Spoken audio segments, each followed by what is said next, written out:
Welcome to Conversations with Asha and Steve, where communication matters. Join us as we discuss effective ways to communicate, bridge the gaps, and build long-lasting relationships within your business and life. Here are your hosts, Asha Prasad and Steve Harper. Hey, welcome to Conversations with Asha and Steve. I'm Steve Harper, and with me, as always, is my amazing co-host, Dr. Asha Prasad. How are you doing, Dr. Asha? I'm doing great, Steve. How are you? Good. I'm excited for this conversation. What are we talking about today? I am too. We are talking about being your own cheerleader in business. Now, Ooh. Steve, you were not a cheerleader, were you? Because I was way back in the day. Oh, see, now you're telling me that, and you don't actually have a photo to put up on the screen so that I we don't could have see time. this, but Yeah, you know what? I do have a photo somewhere, but I'm not putting it up here. no, I was not, No, but I understand the concept, and yeah, as it relates to this series that we're talking about, the Banana Peels of Success or Entrepreneurship, I should say, Banana Peels of yeah, Entrepreneurship. Why it's an important thing to be if you are the business owner or the leader, the entrepreneur, right? You've got to be the number one exactly. cheerleader. Exactly. You have to be the number one cheerleader of your own business. I mean, you know, this series, the Banana Peels of Entrepreneurship, I love this because these are all the things that we get just we slip up on, literally. Yeah, We just slip up on these things. And I think, you know, being your own cheerleader of your own business, being able to promote yourself, being able to promote your services is very, very important because when you're passionate about something, whenever you love doing what you're doing, it kind of comes naturally, yeah, right? does But absolutely. right, but for some people, it can feel embarrassing. They can feel really shy about it. I Yeah, don't know why. Like, I don't know. It's one of those things that, you know, I don't know. Early on, I remember, going to a networking event, yeah, a regular networking event, not a special Ripple event, but a regular networking event. And, you would see how some people would be coming with their elevator pitch and they'd be talking about, what they're doing and everything. And then you see like the really quiet person that'd be like, okay, well, I work for this company and we're all about this. But then they weren't really promoting what they were doing. They weren't engaging, with what they were telling. And you could tell that either they didn't feel confident about it or there was something going on behind it yeah. that kept them, from holding back. And I think as an entrepreneur, we can go through those things too, of not like, kind of just like holding back basically for some Yeah, reason. I see it Yeah. through two lenses. Like you said, there are Hmm. people that sort of get reserved about it because they don't Hmm. want to come across as too self-promoting, and Right. that can be hard because that's a really thin line between, Right. too passionate and too much promotion and not quite enough. And then there's others that I see, and I'm sure you've worked with coaching clients like this that actually go through the phase of, well, gosh, I birthed this thing. I'm ready to like have it out there in the Right. world. And now I've hired people. That's like something I'm delegating. That's something I'm doing. Exactly. And it's really interesting because when I've worked with those particular individuals, they're struggling, their businesses are struggling in a big way. Right. And oftentimes it's because they're not out doing the things that they need to be doing, being the Yeah. face of the business, being the advocate for the Yeah. business, being, that number one cheerleader for it. You can't just hire that away into No. a role or responsibility for your marketing team or for your sales or business development team. You as the face of the business, the Hmm. founder, the inventor of the product or the service or whatever it Right. is, you've got to be out there. You've got to be front and center and talking it up. And it's a slippery slope, right? Because you don't want Hmm. to come across as that really egotistical, almost annoying promoter.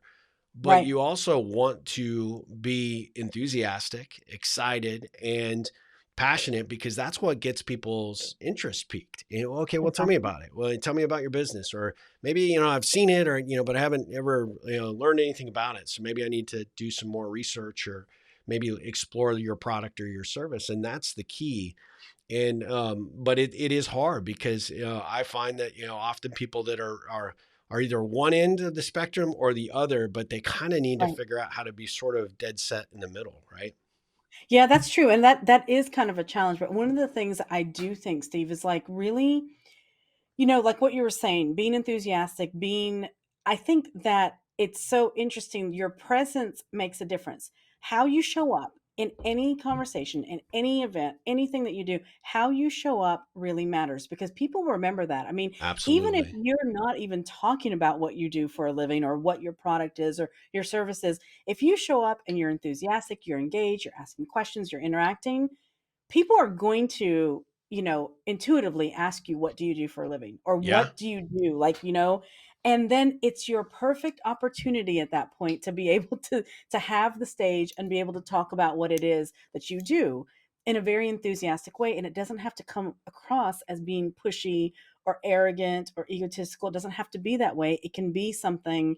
And I think that that is kind of an art that some people more than others, some people do that naturally, yeah, but and need to learn, need to cultivate in order to be able to promote your business in an effective way. Because, of course, you hire the marketing team, you hire the people, they're just going to help you get strong. They should just that's help right. you get stronger, be able to get more reach of your message, and to be, but still, at the end of the day, you are the face of the business. So, you know, get your pom poms and start cheering, right? Like, Well, start jumping around. yeah, it's I mean, those tools, those resources, your marketing, your sales, and your business development team, your social platform, how you're out promoting your products. Those Mhm. are all supplements to what you really need to be doing in order to really Right, get your message out to the company. And I think we're talking about something different than getting a really good elevator pitch, which right. you know me, I hate those. But at the end of the day, I think people connect with stories. And one of the Yes. challenges that I think often people find is, they get too far in the weeds about what the company does or how great their product or their service Yeah. is.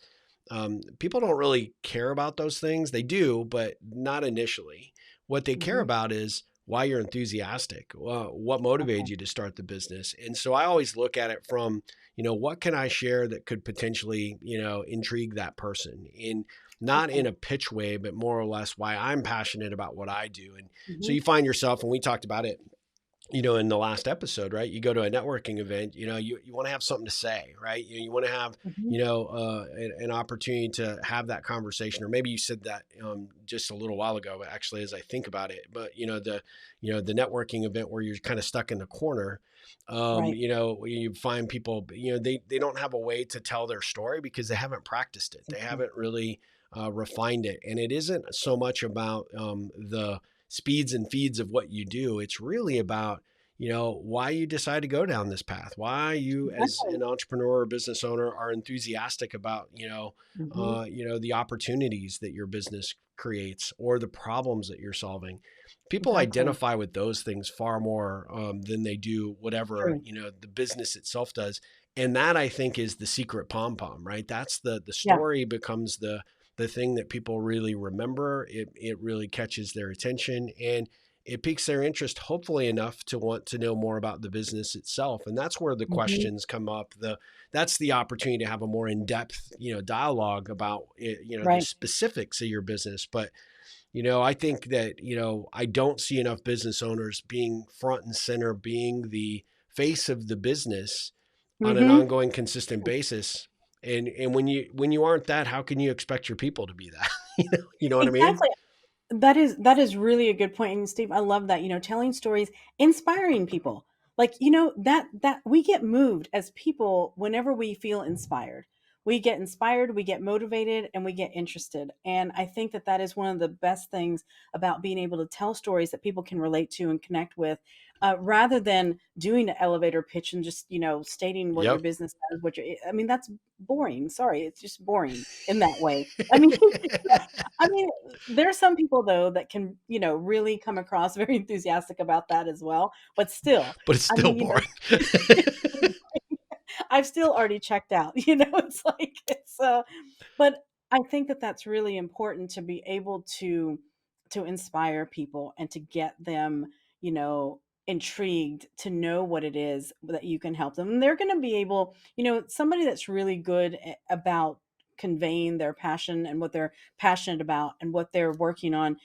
You can tell it, you can Yeah. tell whenever you walk into a room and someone's just by the way that they are, like their state of being, their demeanor and everything and the way that they're talking really does make a big difference. So I think it's something, Steve, let me ask you something. Is this something that you think that can be taught to somebody? Yeah, I definitely do. Mhm. I think, part of what you end up teaching, let's say working with an entrepreneur that's Mhm. really struggling with this, right, is getting back to the foundation, right? Right. Going back to what motivated and inspired you to Mhm. even go down this path as an Right. individual. Why did I start it? What do I like about it? Mhm. What gets me out of bed every morning, to solve the problem, helping that individual kind of recapture that magic that was what the Exactly. inspiration was for why they're doing what they're doing now, I think is really Right. key. And then I think at the end of the day, it's really helping them figure out, okay, how can I tell that story in a Mhm. succinct, quick, but intriguing way to get people's Mhm. attention. And Right. that really, there really is an art form to that, and not a lot of people are good at it. That's why Right. you and I have extremely diverse experiences as entrepreneurs. And even Right. today, we are in, we're kind of serial entrepreneurs. We have our hands in a number of things, right? And Exactly. what's great about that is it gives us a lot of diversity in terms of, Mhm. what we do and how we spend our time. But sometimes, in mixed company, people don't really truly understand or appreciate what we're Yeah. doing, but it True. gives us a lot. We have a really big well of things that we can pull out about, why we like this, why, you have two chiropractic clinics, but you're also an info, Mhm. entrepreneur. You're writing books, you're speaking, you're training, you're Right. coaching.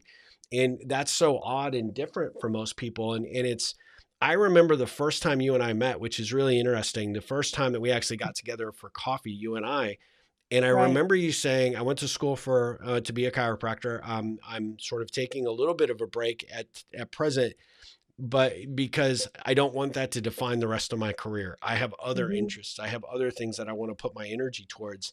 And that was right there was what sucked me in, because I was like, Mhm. I want to know this person, because you and I were on very similar paths at that point, like trying to Right. figure out what was Exactly. next, what we wanted to do, how we were going to align our energy and our passion going forward. And I remember because of that, our little circle of influence expanded because other people were Yeah. enthusiastic about what we were doing.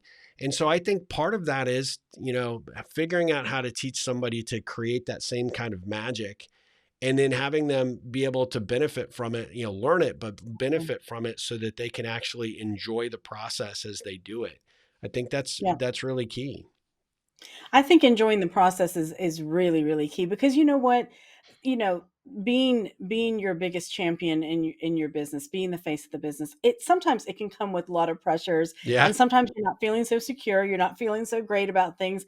But, finding that meaning behind it for yourself will help you greatly Yeah.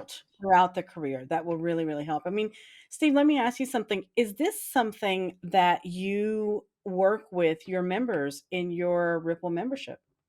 Is this It is. something that you address? Yeah, we do talk about that. Well, and actually, one of the topics that we just covered, we have a theme for each month in the Ripple membership. And Mhm. so the most recent theme that we just went through in the month of November was finding your voice, and really Oh, that's figuring great. out how to get Yeah, confident about who you are, how you show up and represent yourself in the world. And let's face it, part of that is our career identity and what we do out there in the exactly. world. And I find that for we have several members in there that really, they're very successful entrepreneurs, but they're not really good at talking about what they do or how they do it. Right. And in the case of a few of them, it's very much like you said. There was a little bit of, God, I don't want to be braggadocious, or I'm Exactly. shy, and I don't really know what I should say when somebody asks me, Mhm. what it is that I do. And everybody kind of feels like, and it's the unfortunate part, but everybody seems to think, you kind of have to do it like they've trained people to network for, Right. decades, which sucks so bad. You got to have that elevator pitch. It's like, no. So, hey, No. I'm a multi-versed entrepreneur, right? This is where Exactly. I'm putting my time and energy right now. I get really excited because I'm solving a problem, and, being able to watch the benefit of that pay off in multiple ways. That alone right there is just like, whoa, whoa, whoa, whoa, what Like, problem do you "Whoa, like? who are you?" But part Yeah. of that was, you get comfortable in your own voice by being able to have the other party really have interest in what you have to say or what you're doing or what you're working on. And I found that specifically with a few of the entrepreneurs in the program, Mhm. their confidence, just blossomed, mainly Yeah, because exactly. we were really giving them permission to say, look, by finding your voice, you're finding your confidence. When you find your confidence, Right. the world will rise up to meet you. The right people will show Exactly. up, the right conversations can happen, and you will find success. And so those are the things that we really are focused on in the membership, is trying to help people really, no matter where they're at in their career path, or and Mhm. they're building their own venture, or they're just trying to figure out what's next for them in life. Right. We try and meet them where they're at, but part of that aspect is really being able to be your own cheerleader, whether you're growing a business or just building your own personal brand. Exactly. You got to be confident when you put those pom poms out front and center and you shake them, right? So Yeah. that's part of it. No, that's great, Steve. That's really, really good, because I think that this is something that in entrepreneurship we tend to assume that each and every entrepreneur is fully confident about what they're doing and how they're voicing it and how they're explaining it, and it's just not true. And I think Yeah. it's one of those things that I have found in a lot of my coaching clients too, that I've had to work on with them, Yeah. of how to be able to be their own champion in their business. It's been very interesting, because even though they were outwardly successful, inside They they were still just weren't not feeling there. it. They Yeah. just weren't there. Well, I'll go out on a limb and offer to any of our audience members or anybody who might see the video, if you Mhm. have this is a challenge for you and you have some struggles in this area, reach out to Asha and I, and we'll get on a call. And I guarantee you, at least out of that call, you will come up with one new idea or perspective that can probably change the entire story for you. Because we are pretty good at figuring out, how to help you get to that point where you can start to feel comfortable bringing those pom poms out, promoting your business, Right. being, good and authentic in your conversation opportunities. And we would love an opportunity just to have that conversation with you. And we do that one at no charge, right? And if it made sense and Right. you felt like we added value, well, we could talk about what that would look like on an ongoing relationship. But we know as entrepreneurs how important it is. We also know that sometimes it's super scary to ask for help. We've been there, done that, and we're prepared to provide value, just with no long-term expectation whatsoever, just to put it out there. So, Asha, Absolutely. how could people get in touch with us if they were Mhm. interested in taking advantage of that? And more importantly, how could they share, what their thoughts are on this topic or other topics Mhm. they might like us to address in this series or future series? So they can definitely go to our website, conversationswithashandsteve.com, and contact us there, or reach out to us on YouTube. If you're catching us on YouTube, drop a comment, reach out to us on Facebook or Instagram, and we'd love to hear from you. I would love to hear that. And definitely, if anybody is interested in contacting us to have a conversation, Steve and I would really love to do that. So just reach out to us on any of those platforms. Absolutely. Well, I'm going to go get Mhm. my pom poms. You do the same, and let's go out I there and will. make something happen for ourselves today. Sounds good, Steve. Till next time. Till next time, take care. Thank you for joining us for today's episode of Conversations with Asha and Steve. We love to hear feedback and questions from our listeners. Please feel free to visit our Facebook page for more tips and information. You can also email us directly at info@ripplecentral.com for more information.